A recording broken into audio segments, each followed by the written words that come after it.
بلند پروازیں دیکھی ہوں گی، لیکن باقر قالیباف کی یہ پرواز میناب 168 یہ کوئی عام پرواز نہیں تھی۔ یہ ایک چیخ تھی، ایک آنسو تھا جو آسمان سے گزر کر ضمیر عالم تک آ پہنچا۔ جب کوئی لیڈر مذاکرات کو جاتا ہے تو اس کے ساتھ ہتھیاروں سے لیس محافظ اور مشیروں کی فوج ہوتی ہے، مگر باقر قالیباف نے اپنے ساتھ ان 168 معصوم بچوں کی معصوم مسکراہٹیں بٹھا لیں جن کا بچپن ایک سفاک دھماکے میں راکھ ہو گیا۔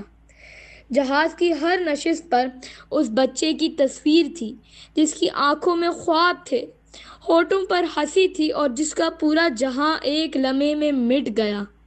باقر قالیباف نے اس پرواز میں دنیا کو سنا دیا، میں اکیلا نہیں آیا، میرے ساتھ وہ ادھورے خواب، وہ خاموش چیخیں اور وہ ماؤں کی وہ آخری پکار ہے جس کا حساب آج بھی عالمی طاقتوں کے ذمہ قرض ہے۔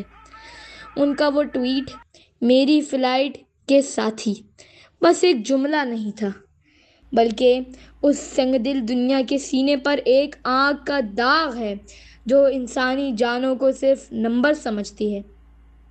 خدا جانے کس مٹی کے بنے ہیں یہ لوگ جن کا جگر آج بھی حق گوئی سے نہیں تھکتا۔ جب وہ مذاکرات کی میز پر بیٹھیں گے تو ان کی پشت پر ان معصوم بچوں کی آنکھیں ہوں گی، وہ آنکھیں جو جے ڈی وینز اور دنیا کے ہر منصف سے خاموشی سے پوچھ رہی ہوں گی، ہماری کیا خطا تھی؟ یہ کوئی معمولی سفر نہیں تھا، یہ ایک ایسا سفر ہے جو اپنی منزل کو چھونے سے پہلے ہی تاریخ کے ضمیر میں اتر چکا ہے۔ میں اس تحریر کے لیے بہت شکر گزار ہوں جناب نادر بلوچ صاحب کا، جنہوں نے میناب کے شہید بچوں کے لیے محمد باقر قالیباف صاحب کے ان جذبات کو بہت خوبصورت انداز میں پیش کیا۔